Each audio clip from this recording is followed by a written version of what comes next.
Nah, selanjutnya kita masuk ke part 2.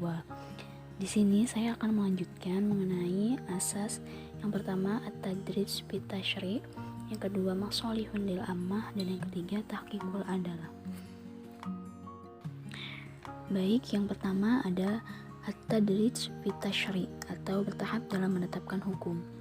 Al-Quran diturunkan dengan cara tadaruj atau berangsur-angsur. Dengan asas ini, maka banyak sekali ditemukan kekayaan hukum Islam. Artinya, hukum Islam itu selalu berkembang menyesuaikan dengan keadaan dan situasi umat manusia. Jadi, apa hikmahnya? Kenapa di Al-Quran itu diturunkan secara berangsur-angsur? Yang pertama, karena secara psikologis, kemampuan manusia ini kan terbatas. Sehingga apabila Al-Quran itu diturunkan secara sekaligus, maka dikhawatirkan manusia itu tidak dapat memahami kandungannya dengan baik karena keterbatasan kemampuan berpikir itu tadi. Sehingga wahyu-wahyu itu diturunkan secara bertahap, dan Nabi Muhammad pun menyampaikannya secara bertahap supaya kandungannya bisa dipahami dengan baik. Kemudian alasan yang kedua adalah karena mengakarnya budaya atau tradisi. Nah, sebelum Islam datang, masyarakat Arab jahiliyah itu kan sudah memiliki tradisi yang mengakar di dalam tubuh masyarakat. Jadi mereka sudah punya tradisi sebelum Islam datang, meskipun tradisi itu adalah tradisi-tradisi yang jelek. Nah, secara psikologis, manusia tidak akan menerima sesuatu yang baru dan asing, sehingga apabila Al-Quran itu diturunkan sekaligus, maka dikhawatirkan akan menimbulkan konflik batin dan pertentangan yang lebih keras lagi, karena menganggap bahwasanya Al-Quran itu merubah seluruh peraturan hidup mereka gitu loh. Makanya Al-Quran, syariat-syariat dalam Al-Quran itu diturunkan secara bertahap. Nah, contoh dari penetapan hukum secara bertahap ini, misalnya dari kewajiban sholat yang semula hanya 2 kali sehari menjadi 5 kali. Terus dalam hal muamalah, misalnya ada pengharaman riba dan juga perubahan hukum minuman khamar. Nah, contoh dari penetapan asas ini itu adalah di dalam pelarangan meminum khamar. Nah, meminum khamar itu kan menjadi salah satu tradisi masyarakat Arab jahiliyah yang sudah mengakar. Nah, jadi penetapan hukumnya pun melalui beberapa tahap, melalui 3 tahap.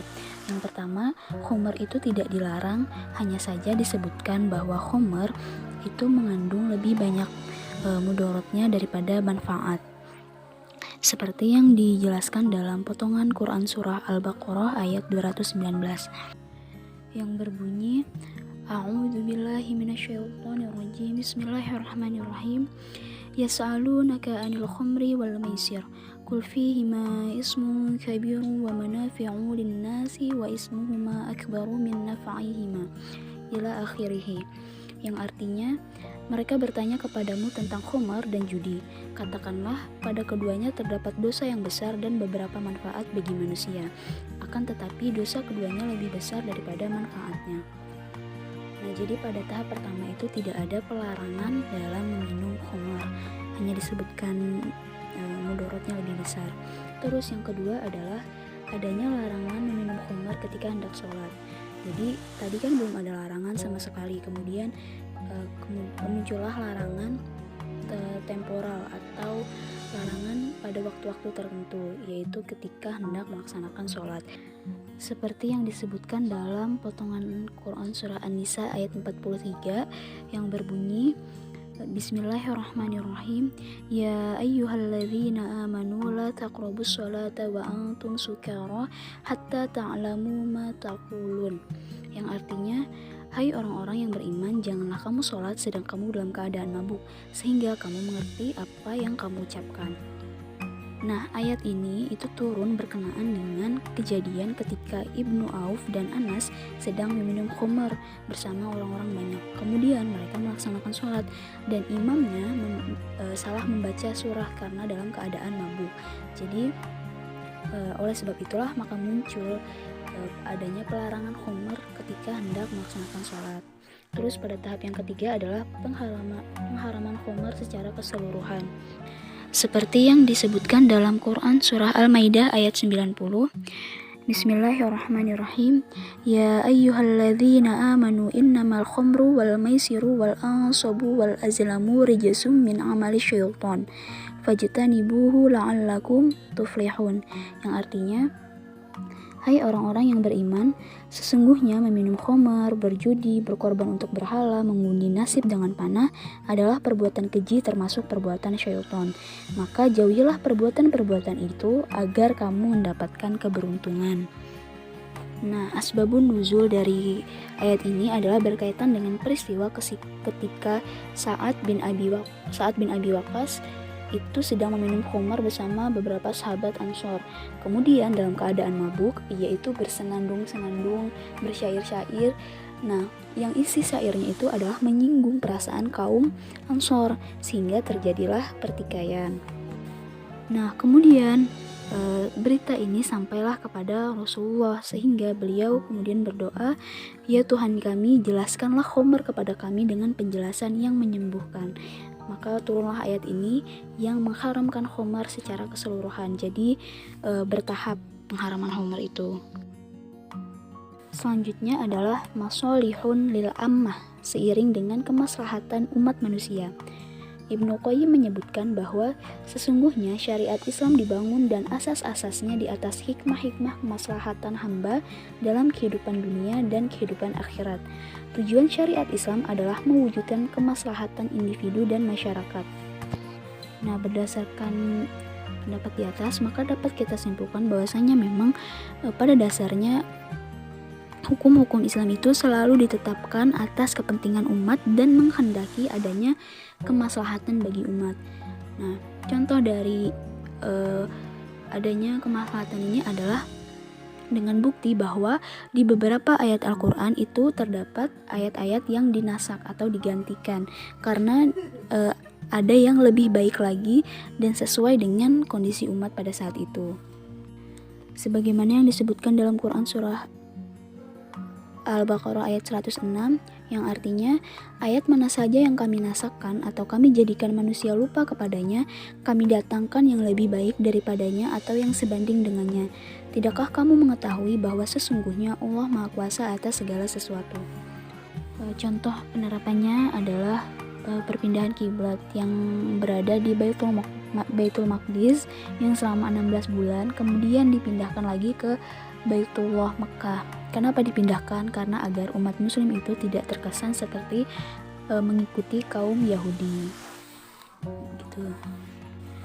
Nah, penetapan hukum Islam itu ditetapkan berdasarkan tiga hal pokok. Yang pertama, hukum ditetapkan setelah masyarakat membutuhkan hukum itu.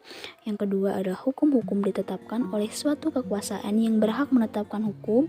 Kemudian penetapan hukum tersebut harus memudahkan masyarakat dalam pelaksanaannya.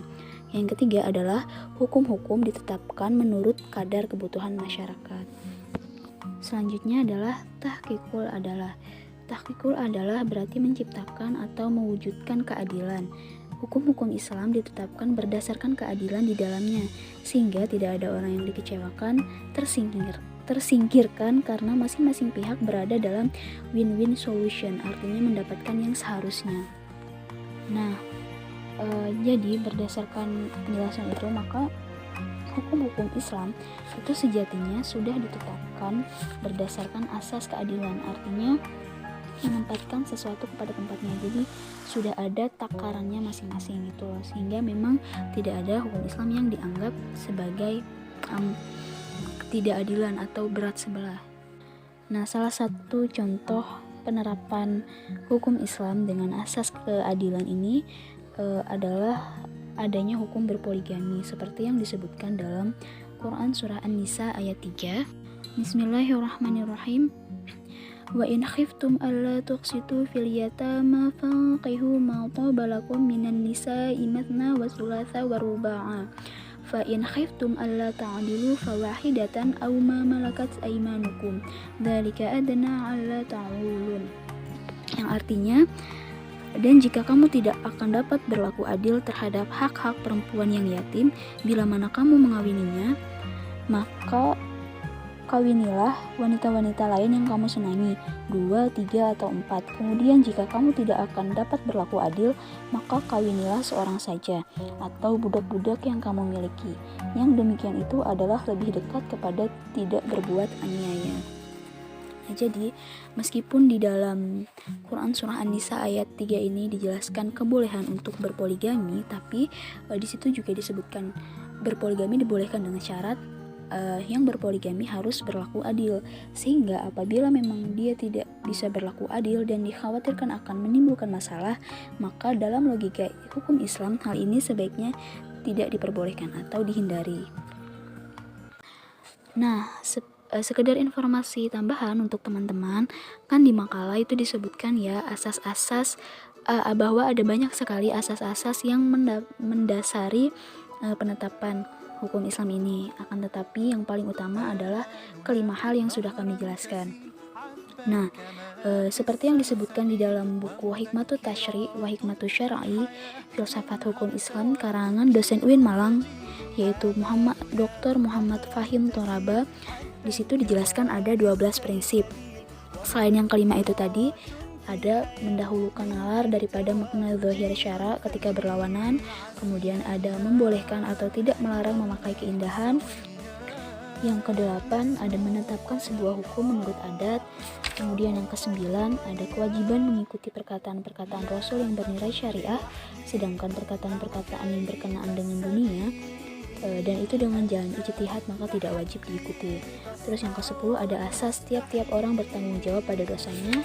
Yang ke-11 ada asas menutup segala jalan orang yang melanggar, membuat lebih berhati-hati dalam memberikan hukum bagi wasil menurut hukum tujuan. Nah, sayangnya di buku itu tidak dijelaskan secara rinci selain dari kelima asas yang sudah kami jelaskan tadi. Dan di e-book dan jurnal-jurnal yang kami cari pun mereka hanya memuat kelima asas utama tadi. Selain itu tidak ada gitu. Jadi agak kesulitan untuk menjelaskannya. Maka dari itu yang kami muat hanyalah kelima itu tadi. Mungkin nanti silahkan bagi teman-teman jika ada yang lebih tahu bisa menambahkan supaya kita sama-sama belajar dan mengetahui apa saja asas-asas dari adanya penetapan hukum Islam. Cukup sekian dari kami.